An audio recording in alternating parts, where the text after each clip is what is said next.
Hola, bienvenido a este vídeo en el que vamos a hablar de las leyes de Kepler.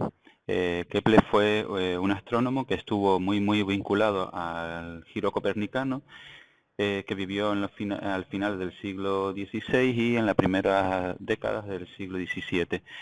Y bueno, es famoso y es conocido por sus tres leyes que él llegó a la conclusión experimentalmente gracias a los trabajos de Tycho Brahe, probablemente el mejor astrónomo que haya tenido nunca la historia. Él recogió sus trabajos e investigando la tremenda tabla de datos que tenía Brahe, llegó a las que son conocidas como sus leyes. En las leyes de Kepler se habla de la elipse.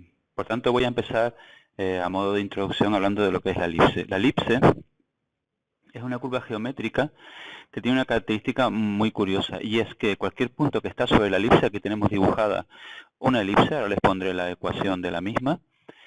Cualquier punto que está sobre la elipse cumple el siguiente requisito: la suma de las distancias a dos puntos que se llaman focos es constante. De tal manera que voy a elegir un punto cualquiera de la elipse, me voy a poner sobre ella, lo marco, y ahora voy a hallar la distancia de este punto C al foco A y la distancia del punto C al foco B. Vamos a hacerlo. Me vengo aquí, elijo la opción de segmento, distancia de A a C, me dice el GeoGebra que vale 6,55, y la distancia de B a C me está diciendo que vale 3,45. Pues bien, si yo hago la suma de estas dos distancias, es decir, si yo me defino el parámetro C, me voy aquí a la entrada y digo que C es igual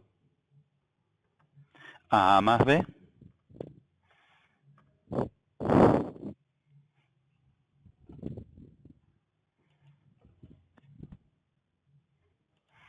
lo he tenido que llamar D, no sé, porque C es el nombre que tiene esa cónica. Entonces yo he dicho que D es igual a A más B y veo que me da 10. Siempre la suma de las distancias de un punto a los focos siempre será igual al doble del semieje mayor. De manera que ya sabía antes de empezar que esta suma me iba a dar 10. Entonces yo voy a comprobar una cosa importante, y es que si yo muevo el punto C sobre la elipse, aquí puedes fijarte que a medida que voy moviendo, va a ir cambiando estos parámetros. Va cambiando, evidentemente, la coordenada X y la coordenada Y del punto C, y va a ir cambiando la distancia a cada uno de los focos. Sin embargo, la distancia D, podrás comprobar que no se mueve, siempre vale 10. De tal manera que a medida que yo me mueva sobre la elipse, puedes comprobar que en todo momento la D permanece constante. Aquí lo tenemos pasando por el vértice A, paso por el vértice B y me voy hacia este lado. Bien, los planetas se mueven en elipses en torno al Sol. De hecho, esa es la primera ley de Kepler que voy a comentar a continuación. ¿Qué sucede? Que estas elipses, en la mayoría de los planetas, estas elipses son casi circulares, de tal manera que voy a dibujar aquí la que corresponde al caso de la Tierra.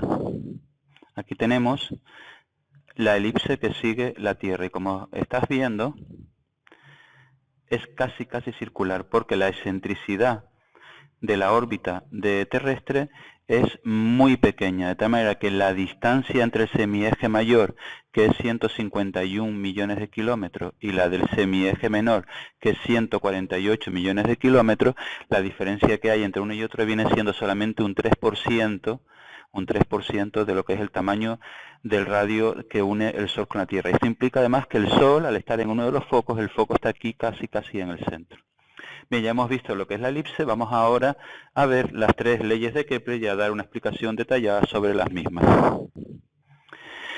Pues bien, las leyes de Kepler dicen lo siguiente. La primera ley de Kepler dice que los planetas giran alrededor del Sol en una trayectoria elíptica donde el Sol se encuentra ubicado en uno de los focos de la elipse.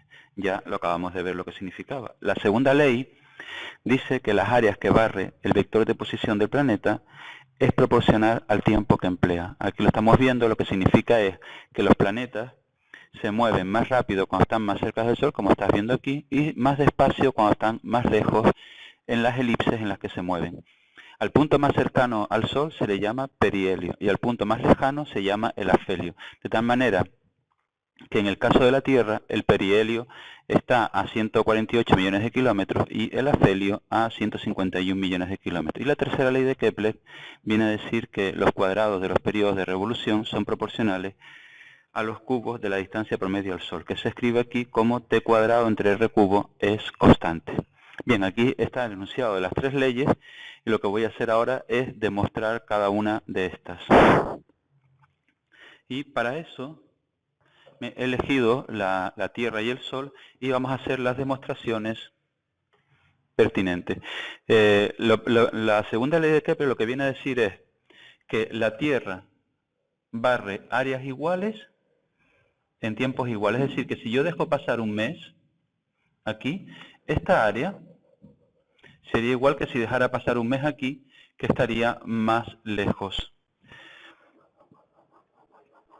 Lo que estaba diciendo Kepler indirectamente es que cuando estoy más cerca del Sol me muevo más rápido y cuando estoy más lejos me muevo más lento. Vuelvo a insistir en lo que comenté al principio del vídeo. Aquí no se aprecia porque la órbita de la Tierra es casi circular.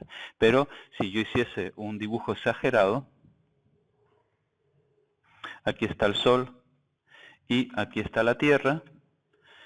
Aquí se mueve más despacito y tendría esta área, y aquí se mueve muy rápido y tendría esta área. Pues bien, lo que afirma Kepler es que estas dos áreas son iguales. O dicho de otra forma, que la velocidad aerolar es constante. ¿Qué es la velocidad aerolar? Pues evidentemente la derivada de la superficie respecto del tiempo. Kepler lo que viene a decir es que esto es constante. ¿Y por qué emplea este concepto? Pues evidentemente porque él no tenía las herramientas propias o las herramientas matemáticas que nosotros usamos hoy día. Porque nosotros hoy día, ¿qué decimos? Que la Tierra, el momento angular de la Tierra, permanece constante. Y de aquí obteníamos como conclusión que R por V es constante y por tanto que cuando la R aumenta, la velocidad disminuye. Vamos a comprobarlo. Para eso voy a coger el vector que une el Sol con la Tierra. Y voy a dibujar la fuerza que está actuando sobre la Tierra, que sería la fuerza gravitatoria. Y ya sabemos que esta fuerza gravitatoria, al ser perpendicular a la velocidad, solo le provoca aceleración normal. De tal manera que aplicando la segunda ley de Newton podemos decir que fuerza gravitatoria es igual a la masa por la aceleración normal. Bien, por otro lado sabemos además que esa fuerza gravitatoria, tal y como estamos viendo en el dibujo, es paralela al vector de posición. Y por tanto, como esa fuerza gravitatoria es paralela al vector de posición, sé que el momento de la fuerza, recordemos que aquí cuando hablamos de giro tenemos que hablar de momento de una fuerza en el que no solo importa la fuerza que estoy haciendo, sino a qué distancia del eje de giro la aplico. El momento de la fuerza que lleva un producto vectorial me va a dar vector 0. Y también sabemos que el momento de la fuerza era igual a la derivada del momento angular respecto del tiempo. ¿Y qué significa esto? ¿Qué significa que esa derivada sea 0? Que el momento angular es constante. Pues bien, ha llegado el momento de recordar la definición de momento angular. ¿Qué es el momento angular? El producto vectorial de R por mv. Que esto sea constante implica que el módulo de L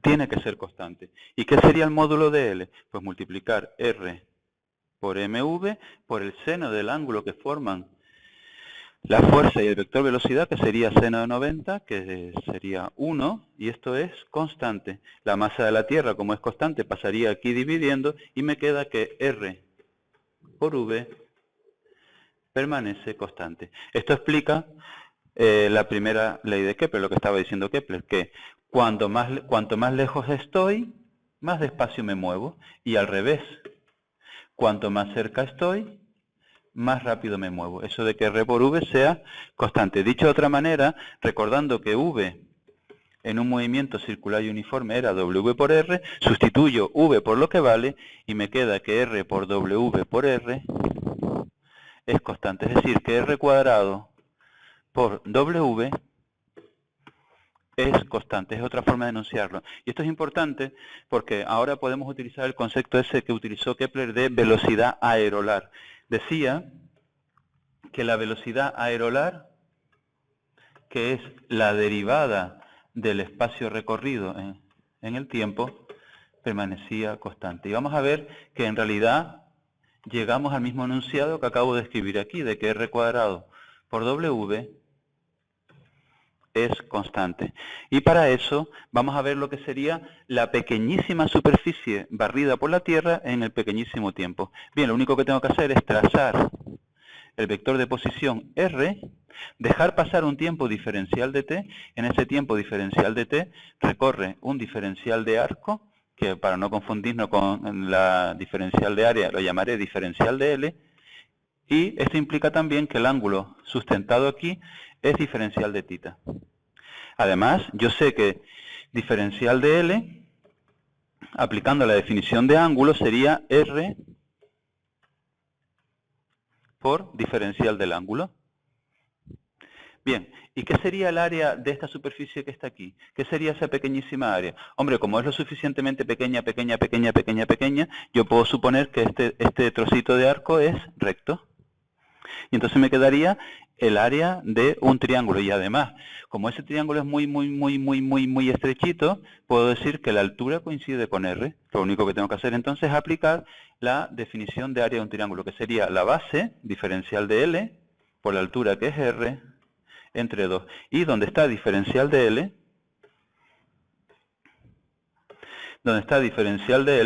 poner lo que vale R diferencial de θ. Bien, lo escribo R diferencial de θ por la R que estaba, entre 2. Y me queda R cuadrado diferencial de θ entre 2. ¿Y qué tengo que hacer ahora? Yo no quiero la pequeñísima área recorrida en el pequeñísimo tiempo. Yo lo que quiero es la derivada respecto del tiempo. Pues bien, si yo derivo esta expresión, R cuadrado entre 2 es constante, sale fuera, R cuadrado entre 2, la derivada del ángulo respecto del tiempo. ¿Y qué es la derivada del ángulo respecto del tiempo? Pues bien, la derivada del ángulo respecto del tiempo es W. Esto es W. Por tanto, me queda R cuadrado W entre 2, que coincide con el enunciado que acabo de demostrar, que es constante. Por tanto, me queda constante entre 2, que sería constante. Es decir, que el enunciado ese que hizo Kepler es similar a decir que el momento angular de cualquier planeta es constante. Por tanto, esto obliga a los planetas a que el movimiento sea plano, no pueden escapar del plano de la órbita al que pertenecen, y que además su velocidad es variable. Ya dije antes también que en el caso de la Tierra sería casi inapreciable porque las distancias son muy cercanas, pero en otros planetas cuyas órbitas son más elípticas sí que se aprecia, vamos. Sí que llega a apreciarse efectivamente este cambio de velocidad. Bien, vamos ahora con la tercera ley que dice que el periodo al cuadrado entre la distancia al cubo permanece constante. Para eso, vuelvo otra vez a escribir la segunda ley de Newton, que decía fuerza gravitatoria es igual a la masa por la aceleración normal. Fuerza gravitatoria G, masa del Sol, masa de la Tierra o de cualquier planeta, en este caso el de la Tierra, distancia al cuadrado es igual a m, aceleración normal, v cuadrado, entre r. Se va la m con la m y una r se va con una r. Me queda entonces que gm entre r es igual a v cuadrado. Pues bien, si recordamos, como estamos en un movimiento circular, v es w por r, y w era 2pi entre el periodo y por r. Y lo único que tengo que hacer es venir aquí donde está la v, poner lo que vale. La v vale 2pi entre el periodo por r y todo esto al cuadrado. Pues bien, me queda entonces g m entre r es igual a 4pi al cuadrado, r cuadrado entre el periodo al cuadrado. ¿Qué voy a hacer ahora? Esta r que está aquí dividiendo, la paso aquí multiplicando. Me va a quedar r al cubo aquí. El 4pi cuadrado que está multiplicando, lo paso al otro lado dividiendo. Y me queda entonces que R al cubo entre el periodo al cuadrado es igual a Gm entre 4pi al cuadrado. Ah, pero es que esto es constante. Porque la G es constante, vale 6,67 por 10 elevado a menos 11, la masa del Sol es constante y 4pi al cuadrado es constante. Por tanto, acabamos de demostrar la tercera ley de Kepler a la que él llegó de forma experimental. Por ejemplo, ¿para qué me sirve esta ley? Esta ley me sirve, por ejemplo, para saber a qué distancia está Júpiter del Sol comparado con la distancia de la Tierra. Para eso, lo único que tengo que hacer es observar Júpiter frente al fondo de estrellas y comprobar que Júpiter tarda 12 años en dar una vuelta alrededor del Sol, sabiendo que la Tierra tarda un año y que su distancia es 150 millones de kilómetros, que se llama una unidad astronómica. ¿A qué distancia estaría Júpiter del Sol? Pues lo único que tengo que hacer es escribir que el periodo al cuadrado de Júpiter entre su distancia al cubo es igual al periodo al cuadrado de la Tierra entre la distancia al cubo de la Tierra. Bien, periodo de Júpiter, 12 al cuadrado. Distancia, esto es lo que quiero calcular. Periodo de la Tierra, un año. Distancia, 150 millones de kilómetros, pero lo voy a poner en unidades astronómicas. 1 al cubo. Y despejo la distancia de Júpiter. Sería despejando raíz cúbica